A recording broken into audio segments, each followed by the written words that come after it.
एक गांव में एक बुढ़िया रहती थी। वो बुढ़िया बहुत गरीब थी। बुढ़िया का एक बेटा था। बेटा गांव के लोगों के जो पशु थे उनको चरा के लाता था, और जो भी चराई के बदले में पैसे मिलते थे उसी से बुढ़िया का और बुढ़िया के बेटे का गुजारा होता था। बुढ़िया का बेटा सुबह चला जाता था गाय भैंसों को चराने, और शाम को गाय भैंसों को चरा के आता था। इसी तरह से दिन बीत रहे थे। एक दिन जब बुढ़िया का बेटा पशु चराने के लिए जंगल में जा रहा था, तब उसकी चाची ताइयों ने उसे रोक लिया। उसकी चाची ताई बोली कि बेटा, तुम तो सारा दिन मेहनत करते हो, सारा दिन जंगल में धूप में सारे पशुओं को चराते हो, और तुम्हारी माँ घर में गट्टे कर करके खाती है, यानी पकवान बना बना के खाती है। अब लड़का बोला कि मैं ऐसे तो यकीन नहीं करूंगा, मेरी माँ तो ऐसे कर ही नहीं सकती। उसकी चाची ताई कहती है, कोई बात नहीं, अगर तेरे को यकीन नहीं आ रहा तो आज तू अपने घर थोड़ी देर पहले चला जा, फिर तुझे अपनी आंखों से ही दिखाई दे जाएगा। अब लड़के ने सोचा, चलो ठीक है, देखने में क्या बुराई है। अब उस दिन बुढ़िया का बेटा थोड़ी देर जल्दी अपने घर आ जाता है। उस दिन सकट चौथ का व्रत था। बुढ़िया ने अपने बेटे के लिए सकट चौथ माता का व्रत किया था। बुढ़िया तिलकुट बना रही थी। अब जैसे ही बेटे ने देखा कि माँ तो तिल के लड्डू बना रही है, बेटे ने सोचा कि मेरी चाची ताई तो ठीक कह रही थी, मैं तो सारा दिन घर से बाहर रहता हूँ, मेहनत करता हूँ, और माँ यहाँ पर पकवान बना बना के खाती है, मेरे लिए रखना तो दूर, मेरे को तो बताती भी नहीं है। तो लड़का बोला कि माँ, मैं तो घर छोड़ के जाऊंगा। बुढ़िया बोली, बेटा क्या बात हो गई? बोला, ना माँ, मैं तो सारा दिन मेहनत करूं और तू पकवान बना बना के खाए, ना मेरे लिए रखे और ना मेरे को बताए, मैं तो घर छोड़ के जाऊंगा। अब बुढ़िया समझ गई कि भाई इसके तो कान भर रखे हैं, सिखाया पढ़ाया है, ये नहीं मानेगा। बुढ़िया बोली, ठीक है बेटा, अगर तू घर छोड़ के जा रहा है तो तू ये तिल के दाने ले जा। मैंने तो आज सकट चौथ का व्रत किया था, तेरे लिए व्रत करती हूँ, फिर भी तेरे को यकीन नहीं है तो तू ये तिल के दाने ले जा। जहां पर भी तुझे मुसीबत आए, जहां भी कष्ट आए, वहां ये तिल के दाने पूर के बैठ जाना। अगर मैं तेरे लिए व्रत करती हूँगी तो वो मुसीबत टल जाएगी, और नहीं तो फिर मैं झूठी साबित हो जाऊंगी। लड़का बोला, ठीक है। तिल के दाने लेकर बुढ़िया का बेटा घर से निकल गया। अब घर से निकलकर जंगल में चला गया। जंगल में जब जाने लगा तो सामने दो शेर खड़े। अब शेर को देख के बुढ़िया का बेटा डर गया। बुढ़िया के बेटे ने सोचा कि ये दोनों तो मेरे को खाएंगे। अब मुसीबत में माँ की याद आई। सभी को जब भी मुसीबत होती है तो माँ की याद जरूर आती है। अब माँ की याद आते ही तिल याद आ गए। तिल लेके पूर के बैठ गया। बोला, हे सकट चौथ माता, अगर मेरी माँ मेरे नाम के सकट चौथ के व्रत करती होगी तो ये शेर गाय बन जाएंगे और रास्ता छोड़ देंगे, और नहीं तो आज मेरा मरना तय है। अब सकट चौथ माता की कृपा से दोनों शेर गाय बन गए और पूंछ हिलाते हुए चले गए, क्योंकि उसकी माँ तो उसी के नाम के व्रत करती थी। अब आगे चला। आगे गया तो देखा कि सांप फन ठाए खड़ा, बिल्कुल उसके सामने खड़ा सांप। अब उसने सोचा कि ये तो मेरे को डसेगा, जाने ना दे, जिधर वो जाए सांप उधर ही चला जाए। अब वो तो फिर से अपने जो तिल के दाने थे वो पूर के बैठ गया। बोला, हे सकट चौथ माता, अगर मेरी माँ मेरे नाम के व्रत करती थी तो ये सांप रस्सी बन जाएगा और मैं यहाँ से चला जाऊंगा, नहीं तो मेरा मरना तय है। अब सांप तो रस्सी बन गया, वो वहां से निकल गया। आगे गया तो बहुत भारी नदी फूफान करते हुए आ रही। नदी इतनी तेज लहरों से बह रही, उसने सोचा कि अगर मैं नदी को पार करूंगा तो डूब के मर जाऊंगा, और अगर मैं नदी को पार नहीं करूंगा तो इस जंगल के जानवर मेरे को खा जाएंगे। आज मेरा मरना तो तय है। फिर माँ की याद आई। माँ की याद आते ही तिलपुर के बैठ गया। बैठ के बोला, हे सकट चौथ माता, अगर मेरी माँ मेरे नाम के व्रत करती थी तो ये जो नदी है ये दो भाग में बट जाएगी, बीच में रास्ता बन जाएगा और मैं निकल जाऊंगा, और नहीं तो आज मेरा मरना तय है। सकट चौथ माता की कृपा से नदी दो भागों में बट गई, बीच में रास्ता बन गया। रास्ते से निकल के दूसरी नगरी में पहुंच गया। दूसरी नगरी में पहुंच गया तो देखे कि एक माई बैठी बैठी पूड़े बना रही थी। अब पूड़े बनाए और रोए, पूड़े बनाए और रोए। बुढ़िया का बेटा बोला कि माई, ये क्या बात, दुख और सुख दोनों एक साथ कैसे? पूड़े बनाए मतलब तू बहुत खुश है, और रोए मतलब बहुत दुख है, ये कैसी बात है? बूढ़ी माई बोली, बेटा, पूड़े तो इसलिए बनाऊ हूँ क्योंकि आज मेरे बेटे का आखिरी दिन है, मैं यूं सोचूं कि उसको कुछ अच्छा खिला दूं। और रो इसलिए रही हूँ कि इस नगरी में हर छठे महीने आव पकता है, और उस आव में एक इंसान को बिठाया जाता है। हर घर से एक इंसान जाता है। आज मेरे घर से बारी है और मेरे एक ही बेटा है। वही आज जाके आओ में बैठ जाएगा। मेरे जीने का और कोई सहारा नहीं, अपनी औलाद के इस दुख में रो रही हूँ। अब वो बोला कि मैया तू यूं कर, ये जो पूड़े हैं वो मेरे को खिला दे, तेरे बेटे के बदले मैं चला जाऊंगा। अब वो माई बोली बेटा पूड़े तो चाहे तू सारे खा ले, पर यूं कौन किसकी आई में जावे है। बूढ़ी का बेटा बोला ना माई मैं चला जाऊंगा। भरपेट पूड़े खा लिए, खा के और सो गया। रात को आए राजा के सिपाही बुलाने। अब जैसे ही बुलावा आया, बुढ़िया कभी कुंडी खड़काए, कभी दरवाजा खड़काए, कभी बर्तन बजाए, पराए पूत को कैसे जगाए। अब आवाज सुन के बुढ़िया का बेटा जग गया। बुढ़िया का बेटा जग के बोला माई आ गए? बोले हाँ बेटा आ गए। अब चला गया, जाके आओ में बैठ गया। आओ में बैठने के बाद अपने तिल पूर के बैठ गया। हे सकट चौथ माता, अगर मेरी माँ मेरे नाम के व्रत करती थी तो मैं अग्नि में नहीं जलूंगा, और अगर नहीं करती थी तो मेरा जलना तय है, आज मैं मर जाऊंगा। अब सकट चौथ माता की कृपा से उसके तो कुछ भी ना हुआ। अब गली में बच्चे खेल रहे थे, खेलते खेलते बच्चों की बोल जाके मटके पे लगी, टन से आवाज आई। सारी नगरी में हल्ला हो गया कि आओ पक गया, आओ पक गया। सारी नगरी के लोग इकट्ठे हो गए, राजा को बुला लिया। सब बोले कि 6 महीने में आव पका करता, अब की बार तीसरे ही दिन कैसे पक गया। अब राजा को बुलाया तो राजा ने सिपाहियों को कहा कि मटकों को उतारो। जैसे ही मटके को उतारने लगे, अंदर से बुढ़िया का बेटा बोला भाई धीरे धीरे, भाई धीरे धीरे।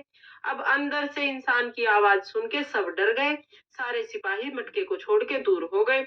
राजा ने तलवार निकाल ली। तलवार निकाल के राजा बोले कि बाहर निकल, भूत है कि पिशाच है, कौन है। अब बुढ़िया का बेटा तो हाथ जोड़ के बाहर निकल गया। महाराज ना मैं भूत हूँ ना पिशाच हूँ, मैं तो एक बुढ़िया का बेटा हूँ। मेरी माँ मेरे नाम के सकट चौथ के व्रत करती थी। चाची ताइयों ने मेरे कान भर दिए, उनकी सिकाई में आके मैं घर से निकल गया। मेरी माँ ने मेरे को ये तिल के दाने दिए थे और कही थी कि जहां भी मुसीबत आए, जहां भी भीड़ पड़े, ये तिल के दाने पूर के बैठ जाइयो। मेरी माँ मेरे नाम के व्रत करा करती थी। सकट चौथ माता की कृपा से मैं तो आव में जिंदा निकल आया, मैं अग्नि में नहीं जला। ये जब सुनी तो रानी बोली राजा से कि मैं तो अपनी बेटी की शादी इसी के साथ करूंगी, इसको तो अग्नि भी नहीं जला सकती, तो इसको तो कोई मार ही नहीं सकता, ऐसा जवाई हमें कहाँ मिलेगा। अब राजा को भी ये बात ठीक लगी। राजा ने अपनी बेटी की शादी उसके साथ कर दी। अब बुढ़िया का बेटा राजा की लड़की से शादी करके महल में रहने लग गया। एक दिन वो दोनों शाम को छत पे घूम रहे थे। महल की छत पे घूमते घूमते बुढ़िया का बेटा बोला कि देखो मेरे गांव की तरफ बादल हुए हैं, लगता है बहुत ज्यादा बारिश होगी। अब राजा की बेटी बोली आपके भी गांव है? बोला मेरे गांव भी है, मेरे माँ भी है, घर भी है, सब कुछ है। तो राजा की लड़की बोली फिर हम यहाँ क्यों हैं, चलो अपने गांव चलेंगे। राजा का बेटा बोला ठीक है, अपने पिताजी से आज्ञा ले ले, हम चल देंगे। अब राजा की लड़की अपने पिताजी के पास जाके बोली पिताजी पिताजी आपके जमाई अपने घर जाना चाहे हैं। अब राजा बोले बेटा ये तो बहुत अच्छी बात है, दूर जमाई लाख जमाई, घर जमाई खाक जमाई, तुम अपने घर जाओ, अच्छे से रहो, सुखी रहो, ये तो बहुत अच्छी बात है। अब राजा ने अपनी बेटी को खूब सारा अन्न धन दे के विदा कर दिया। राजा की बेटी और बुढ़िया का बेटा दोनों अपने घर के लिए चल दिए। जब बुढ़िया का बेटा अपने गांव के पास आ गया, तब उसने सिपाहियों को भेज दिया कि जाके मेरी माँ को बता दो कि उसका बेटा आया है। जैसे ही सिपाही गए, सिपाहियों ने देखा कि उसकी माँ तो अंधी हो गई, बेटे के जाने के दुख में रो रो के वो अंधी हो गई थी। अब उसकी अंधी माँ के पास जाके सिपाही बोले कि माँ जी आपका बेटा बहू आए हैं। अब बुढ़िया बोली बेटा देवरानी जेठानी गांव के सब तो बोली मारे ही मारे, तुम भी क्यों बोली मारो। मेरा बेटा तो पता नहीं कहाँ है, जिंदा है भी या नहीं है, या पता नहीं किस हाल में है, उसे तो निकले ही बहुत टाइम हो गया। सिपाही बोले माँ जी हंसी मजाक नहीं कर रहे, आपका ही बेटा आया है। अब सारा गांव इकट्ठा हो गया। बुढ़िया ने तो लोहे की आंगी पहन ली और बोली कि हे सकट चौथ माता, अगर ये मेरा बेटा होगा तो दूध की धार सीधी इसके मुंह पे लगेगी। अब दूध की धार सीधी बुढ़िया के बेटे के मुंह पे लगी, सारी मूछ भीग गई। सारे गांव में हल्ला मच गया, बुढ़िया का बेटा आया, बुढ़िया का बेटा आया। सकट चौथ माता की कृपा से बुढ़िया को दिखाई देने लग गया। बुढ़िया ने तो झट से जाके अपने बेटे को अपने गले से लगा लिया। बेटा भी अपनी माँ के पैरों में पड़ गया, माँ मेरे से गलती हो गई, चाची ताइयों के सिखाए पढ़ाई में आके मैं घर छोड़ के चला गया। माँ तू तो मेरे नाम के ही व्रत करती थी। अब माँ अपने बेटे से कितने दिन नाराज रहेगी। माँ ने तो अपने बेटे को माफ करके बेटे बहू को गले लगा के घर ले आई। बुढ़िया अपने बेटे बहू के साथ बहुत ही खुशी खुशी रहने लग गई।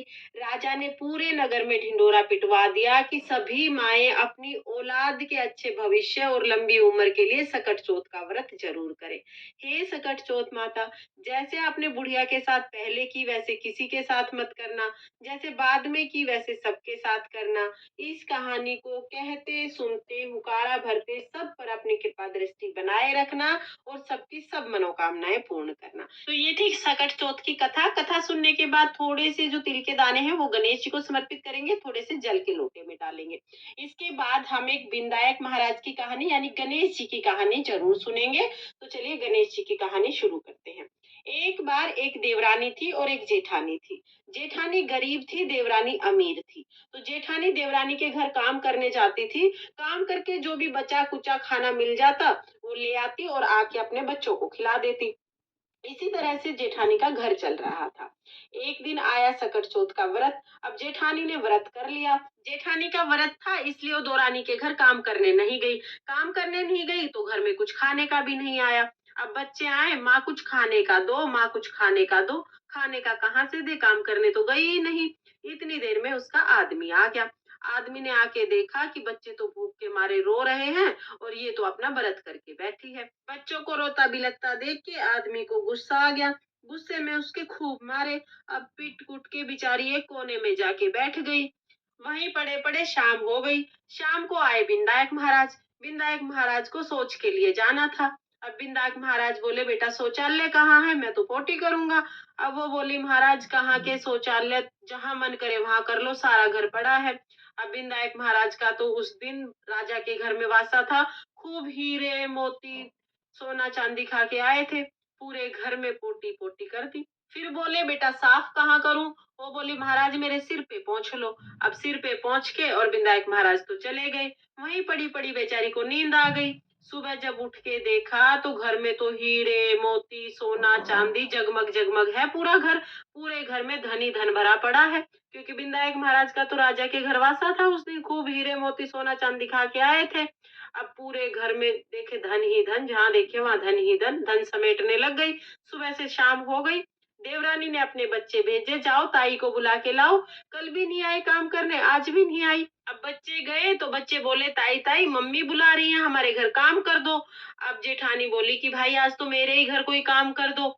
बच्चे भागे भागे वापिस गए और अपनी माँ को बोले, माँ ताई जी के घर तो बहुत सारा धन है, हीरे मोती सोना चांदी बिखरा पड़ा है, ताई तो समेटने लग रही है। अब देवरानी भागी भागी गई, जाके बोली, दीदी दीदी क्या करा, आन करा बिनान करा, क्या जादू टोना करा। जेठानी बोली, बहन मैंने तो कुछ भी नहीं करा, मेरा तो सकट चौथ का व्रत था।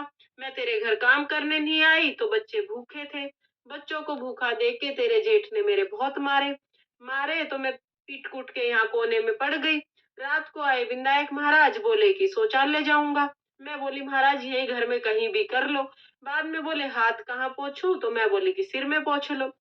अब सारी बात देवरानी को बता दी। देवरानी घर चली गई। घर जाके अपने आदमी को बोली कि मेरे मार। उसका आदमी बोला कि निर्भाग, वो तो भूखी प्यासी पिटी थी, तू धाई धापी भी क्यों पिटे। ना मानी, बोली ना मेरे मार।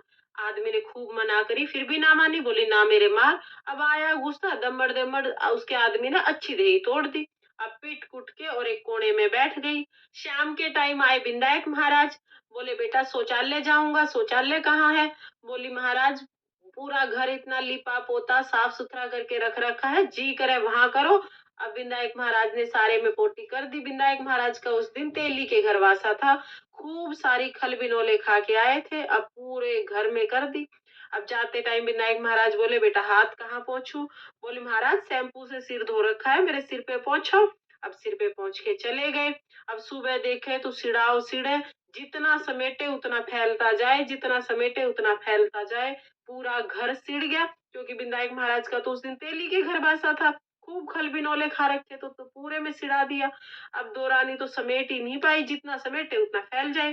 भागी भागी विनायक महाराज के पास गई, हे विनायक महाराज, यो आपने क्या करा। मेरी जिठानी को तो इतना धन दिया और मेरे को दलत दे दिया। विनायक महाराज बोले कि तेरी जिठानी तो सत की थी, इसलिए उसको धन दिया, और तूने लालच में परपंच करे इसलिए तेरे को दलत दर दिया। तो रानी ने तो विनायक महाराज के पैर पकड़ लिए, हे महाराज आपने ये फैलाया है आप ही समेटोगे, मेरी गलती हो गई, मेरे को माफ कर दो। विनायक महाराज को दया आ गई, विनायक महाराज ने सारा दलदल समेट दिया और उसको खूब सारा अन्न धन दिया। हे विनायक महाराज, जैसे आपने जेठानी के साथ करी वैसे सबके साथ करना, जैसे देवरानी के साथ करी वैसे किसी के साथ मत करना।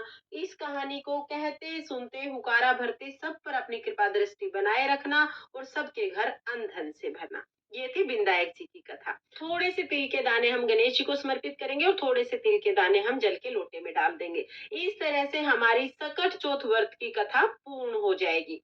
कथा सुनने के बाद जो हमने तिल के दाने हाथ में लिए हैं ना, इनमें से थोड़े से तिल के दाने हम अपने पल्लू में बांध लेंगे। आप अपने पल्लू में बांध के रख सकते हैं या किसी भी दूसरे बर्तन में आप रख सकते हैं। शाम को जब चंद्रमा को अर्घ देंगे तो ये कहानी सुने हुए तिल से ही हमें अर्घ देना है। और अभी क्योंकि अभी हम दिन में कहानी सुन रहे हैं तो अभी हम ये जल का लोटा सूर्य देवता को अर्घ दे दें। हमारे यहाँ पर सकट चौथ की कहानी दिन में सुनी जाती है, तो अगर आप दिन में सुन रहे हैं तो सूर्य देवता को अर्घ दे दें और चंद्रमा के लिए आप अलग से ये जो तिल है ये रख लें अर्घ देने के लिए। और अगर आप शाम को कहानी सुनते हैं तो फिर आप सीधा ये जो तिल है इनसे चंद्रमा को अर्घ दे सकते हैं। इस तरह से हमारी सकट चौथ व्रत की कथा पूर्ण हो जाए।